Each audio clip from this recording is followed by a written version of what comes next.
The fallen firefighter memorial sits in Pioneer Square, inspired by 4 Seattle firefighters who died battling a warehouse fire in Seattle's International District in 1995.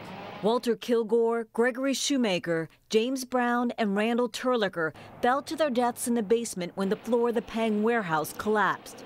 Investigators ruled it an arson. It was huge. I mean, 4 firefighters were killed. It's the worst disaster in the history of the Seattle Fire Department. Retired Seattle homicide detective Cloyd Steiger was part of the task force to track down the person responsible. They soon zeroed in on Martin Pang, whose family owned the building. The motive?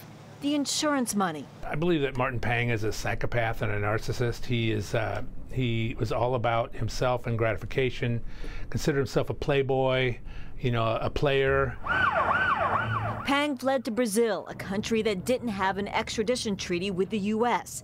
King 5 reporter Linda Byron went to Rio de Janeiro and landed an exclusive interview. I've been judged and already tried in the eyes of the media and the public, and it's not fair. I came to conclude that Martin Pang was a spoiled, entitled, rich kid who was used to living the good life and wanted more of it, and he was seeing a future where he might not have it. Brazil refused to extradite Pang to face murder charges. Authorities considered extreme measures to get him back to face justice. We had meetings at the FBI when this was going on and openly discussed kidnapping him off the streets in Rio and dragging him over to Uruguay, where we had an extradition treaty, and doing that.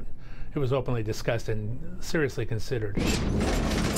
In the end, he returned to Seattle to face 4 counts of manslaughter. Mr. Pang, how do you plead? Guilty. Today, the Pang warehouse is just a hole in the ground. After serving 20 years of a 35-year sentence, Pang will soon be a free man. It's going to always feel that it's unfair because those firefighters were given a life sentence by Martin Pang. They lost their lives. Asked about Pang's release, Seattle Fire remained silent and steadfast. In Seattle, Elisa Hahn, King 5 News.